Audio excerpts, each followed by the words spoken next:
How's it going, folks? My name's Nick, this is Otto, the garden cat, and this is the Tierra Permaculture vlog.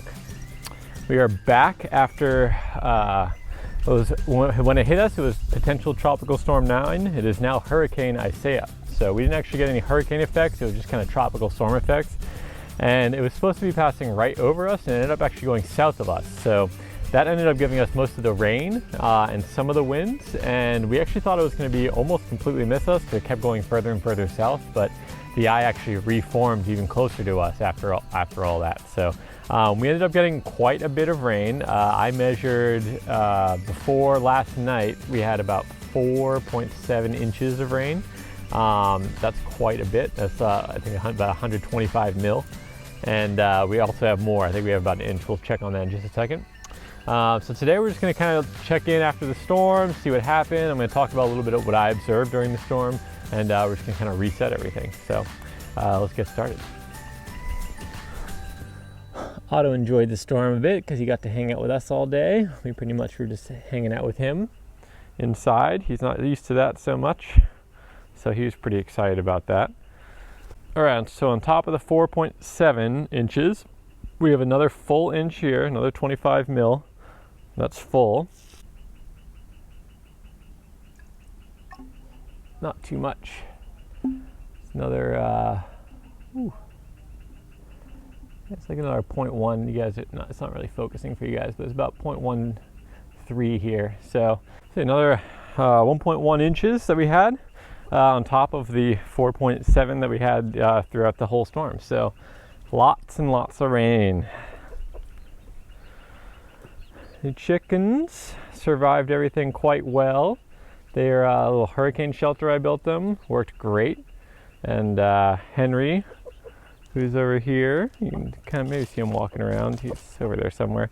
He actually stayed in this coop here, and he did just fine too. So all the chickens survived. That's really happy. Actually came out yesterday in the afternoon, probably around 4 p.m.-ish, somewhere around 4 or 5, and everything had been calm for quite some time. Everything looked like we were pretty much done, and so I let everyone out, let the chickens out, and then I went inside, and all of a sudden we had another big band, big sweeping band from the storm at the tail end of it come through with huge gusts. I actually think I have some footage, so I'll let it roll while I keep talking here.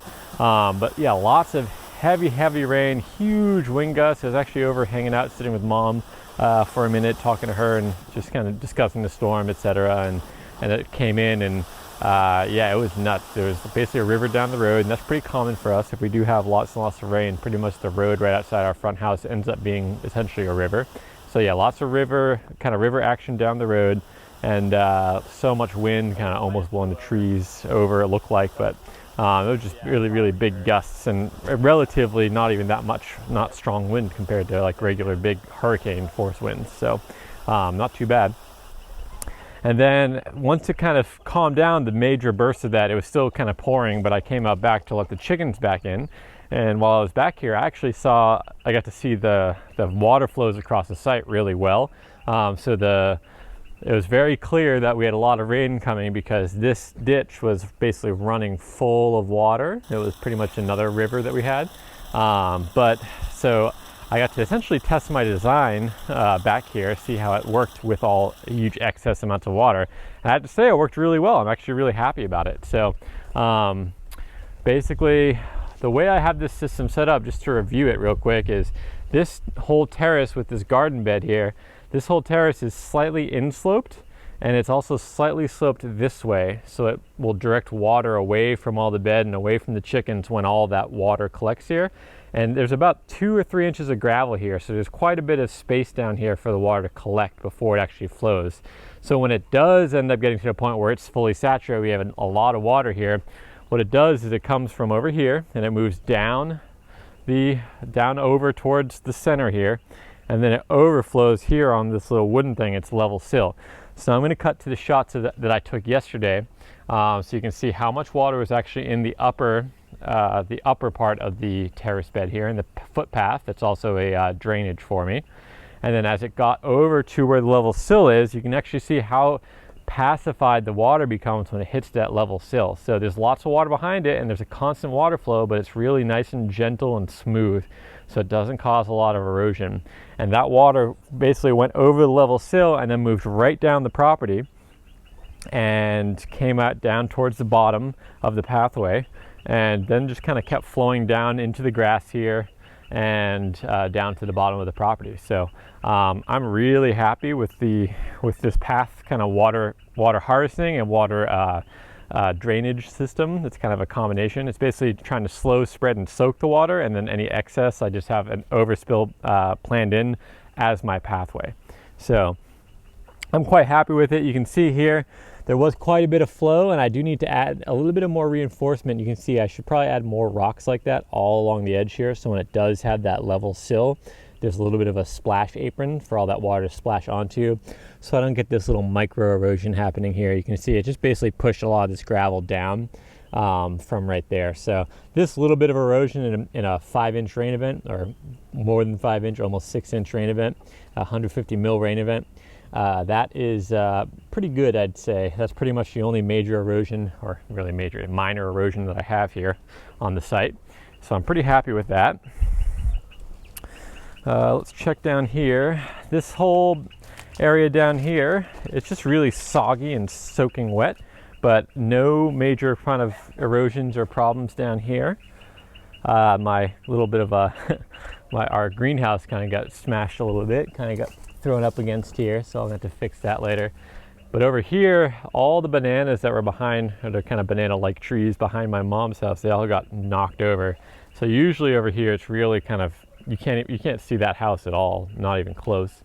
And there's lots of big banana trees up here, so lots got knocked down. But luckily for us, that's just going to be a whole bunch of mulch for us to use for mulching and composting, etc. So at some point, I'll go harvest that. The other major thing that happened is we actually lost the top of our moringa tree. It snapped off. I just brought it down here yesterday when I was out and about. And you're probably not going to be able to see it because of the sun, but right up here, right where my finger is kind of pointing is where it snapped, right up there.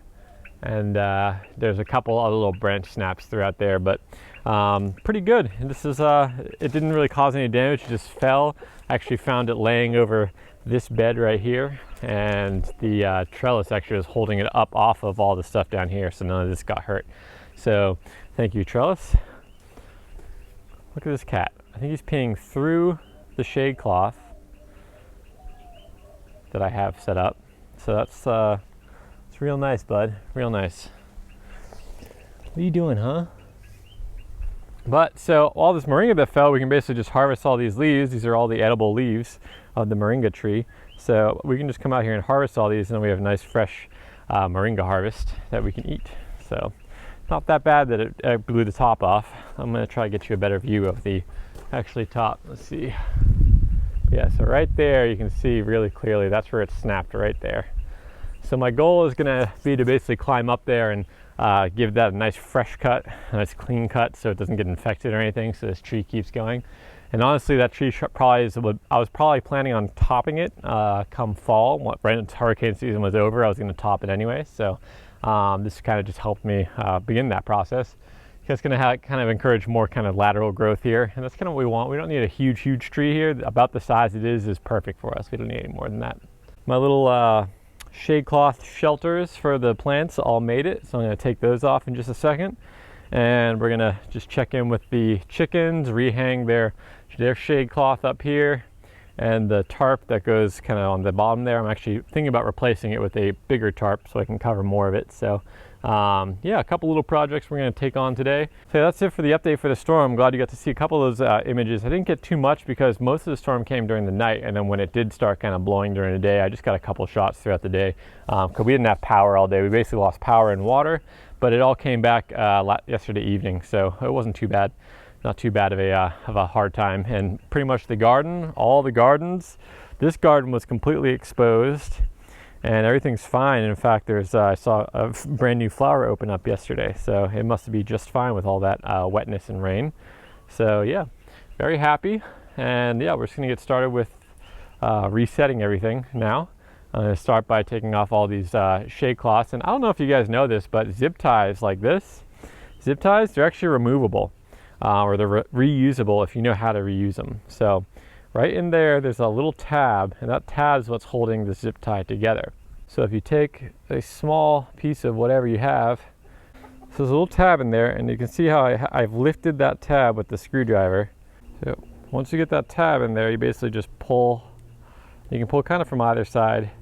Just pull that through, and then you have the zip tie again. And sometimes what happens is once you kind of push that back, this thing doesn't want to reset.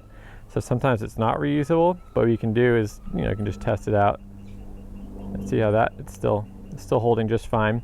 It's probably not going to be, see how I can pull that out. It's because this one, when I was showing you guys, I kind of mangled it a little bit, but it probably won't hold as much weight as it would the first time because these are not built to be reusable, but you can reuse them. And so I do that because I try to save as many resources as I can here and reuse as many things as I can. And zip ties are one of those things that it's nice to be able to reuse if possible. So I'm going to go ahead and take off all these real quick.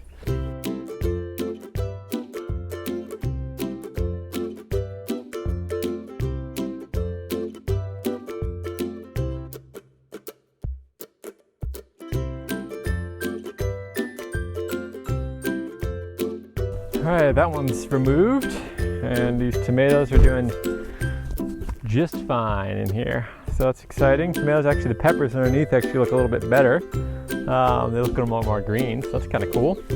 Now we're gonna move on to this one.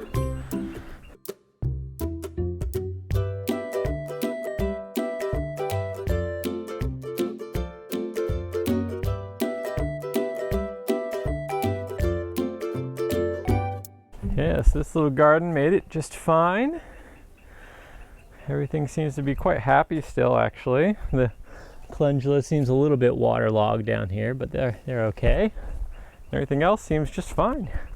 So pretty happy with this little makeshift storm shelter for this little garden.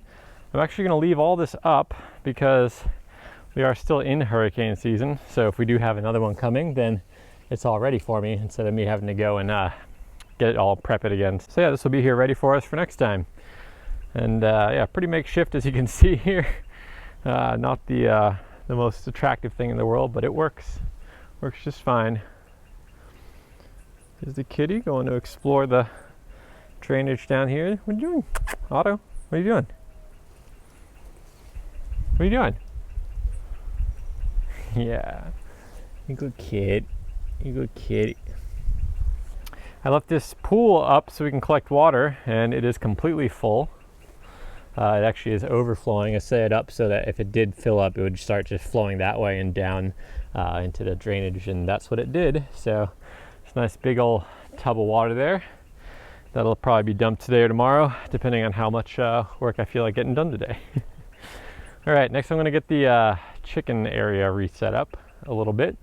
And I might be trying to put a bigger tarp in because the tarp they have doesn't cover all the compost. So if the corners of it sometimes get a little too soggy, and I don't love that. So I have a slightly bigger one that I can put up that I think will cover pretty much that whole area at the bottom there. So I'm going to try that. I'm not sure if it'll be exactly what I want right now, but we'll see how it goes. I'm actually planning on creating a custom shade cloth for their nest too, out of the shade cloth that I've been using for all these coverings. But since it is storm season, I think I'll just wait till the end of hurricane season before I actually put a new one up, because I don't want to put a brand new one up and then have to keep taking it down, putting it back up, etc. So yeah, that'll be a later project. But yeah, for now, I'm going to start getting the chickens all set up again for their life in here.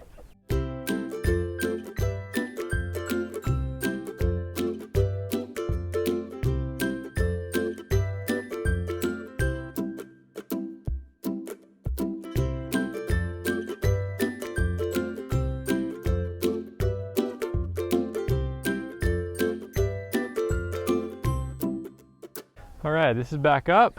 Shade cloth here, kind of restrung.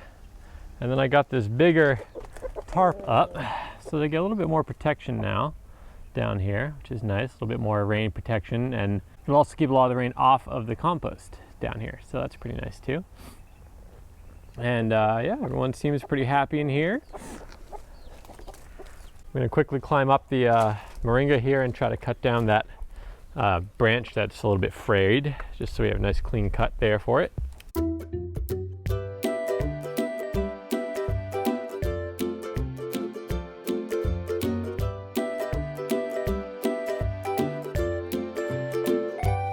All right, well, in doing that, I accidentally took out the branch that I was holding up all this tarp with, so now I get to redo all that. Whew.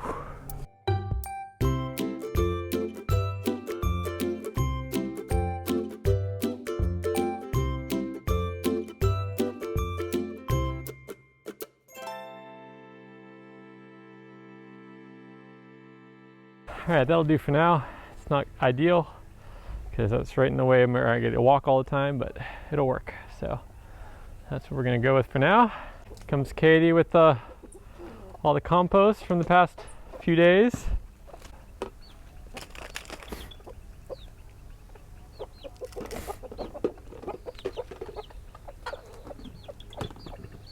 Chickens love the food scraps. Oh my goodness. Usually the babies fight over the chunk they get. Yeah. Today they're doing their own thing. Poor Henry. We should probably throw a little pineapple in there. Leave them out. Pineapple for Henry. Okay. Yeah, throw this pineapple and mango over here for Henry. Henry. I'm not sure he quite knows what food scraps are yet. He'll learn though. She'll learn. You can eat it. Chickens have plenty of food still. So I'm not even going to worry about trying to go find their food today, which is still in the new bag. I haven't actually taken the bag out and put it over here yet, so they'll have to wait for that because they have plenty for today. Those food scraps and the compost pile down there, everything else, they'll be just fine with eating. Here's a kitty enjoying the tarp laying. Good kitty. He's very talkative right now. All right, guys, that's it for me today. I'm going to continue the cleanup and reset, but this time on the interior. So it'll be inside doing some less fun to film projects for you guys. Getting the laundry back up and running and all that. So hope you guys enjoyed. If you do like what I'm doing, please subscribe to the channel. It really helps me get more reach and have that motivation to keep going. Every time I see that subscriber count go up, I just get more and more excited. So thank you to all my subscribers watching this. And if you haven't subscribed yet, consider subscribing or consider checking out my videos, especially the compost videos. Those are the ones I'm really passionate about. That's what I really want to get out there. So yeah, hope you enjoyed, and until next time, have a good one.